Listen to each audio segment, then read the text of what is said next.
Assalamualaikum warahmatullahi wabarakatuh. Perkenalkan, nama saya Suwaryani Dewi Apiningrum. Saya Arya Anggara Permata Putra Dengan NIM akhir 081.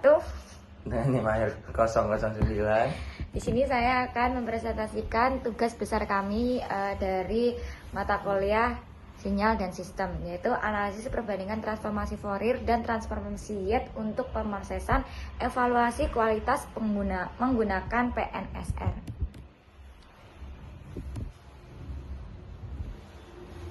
Baik, di sini untuk daftar isinya yang pertama ada pendahuluan, rumusan masalah, flowchart penelitian, flowchart cara kerja, grafik hasil percobaan, dan kesimpulan.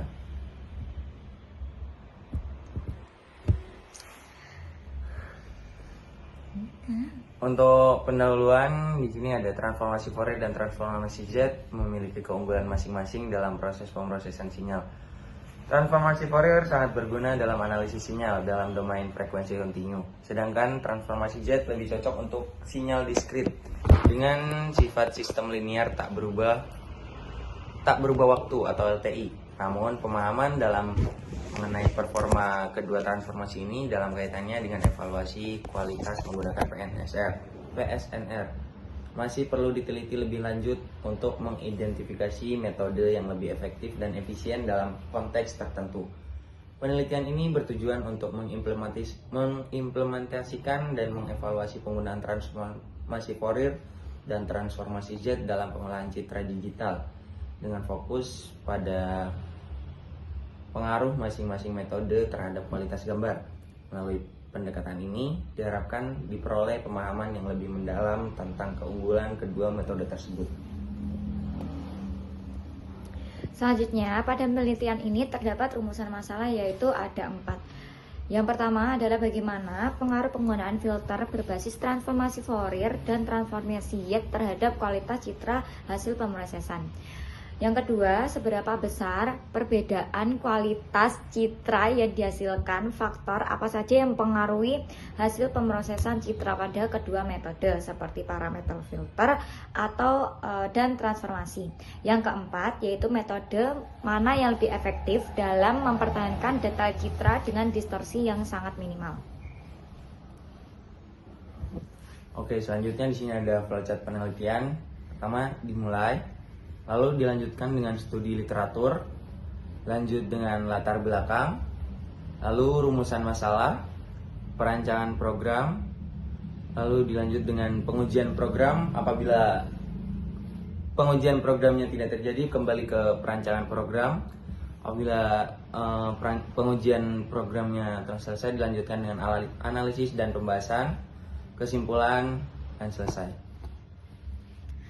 Selanjutnya terdapat flowchart kerja atau flowchart listing program yang telah kami buat, yaitu yang pertama kita memulai, lalu kita menginput gambar, terus setelah menginput gambar kita transformasi Fourier, lalu membuat filter dengan high pass filter itu dengan rentang tertentu.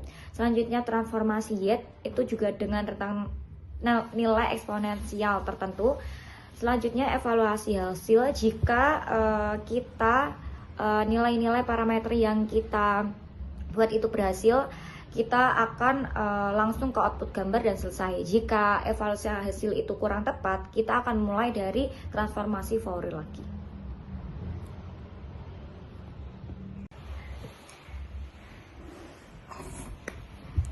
Sabar. Mungkin di sini saya akan menjelaskan listing yang telah saya buat. Yang pertama, ya ini import CV2 ini kita digunakan untuk mengakses fungsional dari OpenCV, yaitu menampilkan algoritma atau membaca gambar.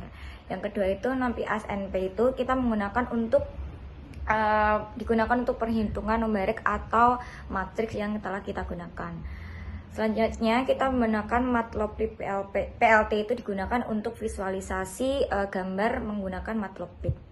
Selanjutnya membaca gambar dalam skala abu-abu, yakni image CV2. Kita memanggil fungsi pada CV2 dan memasukkan file yang telah kita buat untuk penggunaan parameternya. Kita menggunakan CV Emred Gray Cell itu dalam skala abu-abu.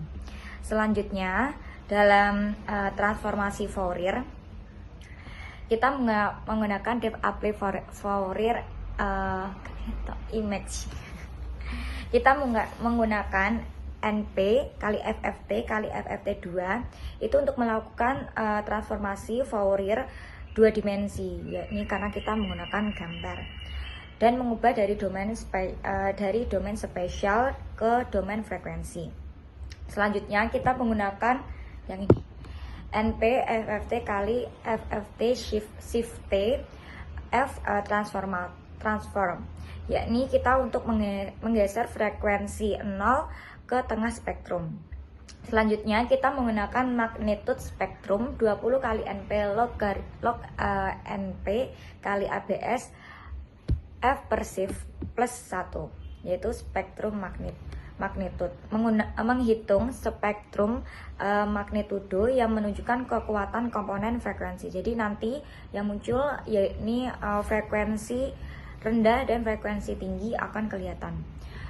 Yang kedua, membuat filter high pass. Kita menggunakan ada 3 parameter yang kita buat. Yang saya jelaskan ini adalah parameter yang pertama, yaitu menggunakan nilai frekuensi dari min 15 sampai 15, yakni menghapus komponen frekuensi rendah dari pusat di bagian max-nya dan menyiksakan komponen frekuensi tinggi, yakni max crow 15, crow plus 15, call 15, call plus 15 sama dengan 0, mengatur frekuensi rendah ke 0, dan hasil transformasi balik dilakukan dengan NP FFT yang ini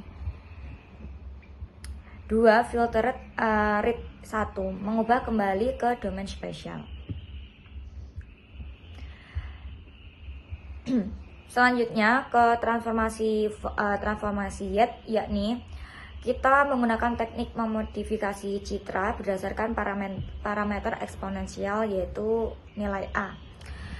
Dalam hal ini setiap piksel gambar dimodifikasi dengan faktor A kali 1 plus J.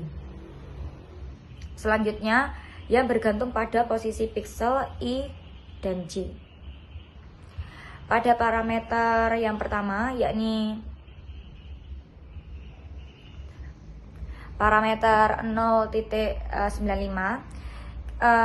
parameter yang menentukan berapa besar pengaruh posisi piksel terhadap modifikasi hasil intensitasnya.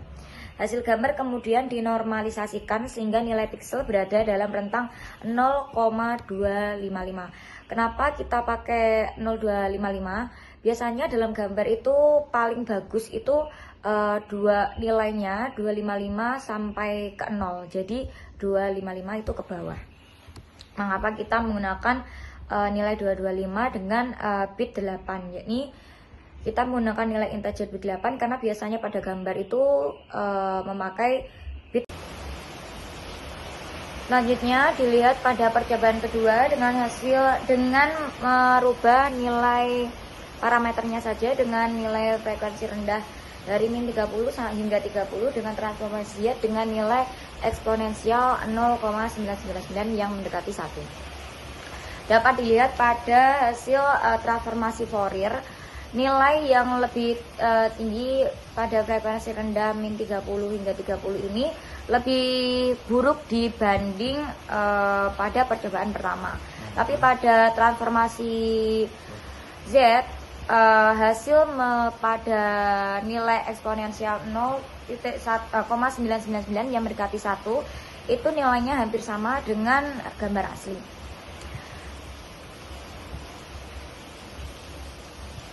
Selanjutnya pada hasil program menggunakan Fourier dengan nilai frekuensi rendah antara min 500 hingga 500 menghasilkan gambar yang sangat tidak terlihat jauh dari gambar asli, tetapi pada nilai transformasinya dengan eksponensial 0,99999 yang sangat mendekati nilai 1 menghasilkan nilai yang sangat mirip dengan gambar asli.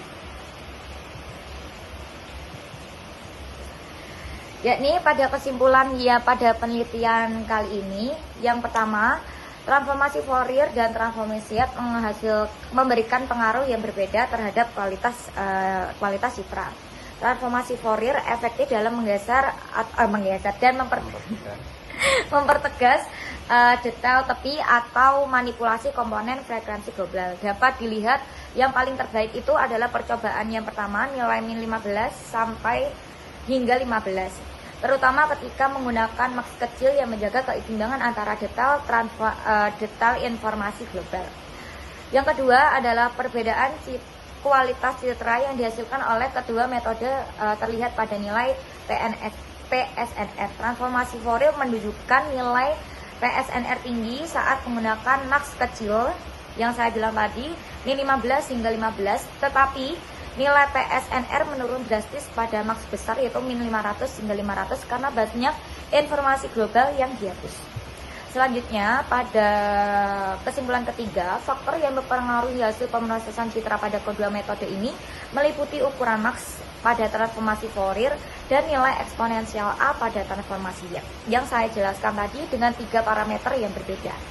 Yang keempat, yakni metode yang lebih efektif dalam mempertahankan detail citra dan distorsi minimal bergantung pada tujuan utama, yakni transformasi Fourier lebih cocok untuk aplikasi yang membutuhkan penajaman tepi. Lalu sedangkan transformasi Y lebih ideal untuk pengurangan noise adaptif dengan pelestarian detail.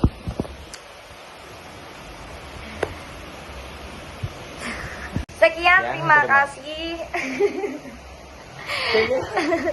Hasil presentasi dari kelompok kami maksudnya. Wassalamualaikum warahmatullahi wabarakatuh. Terima kasih Pak.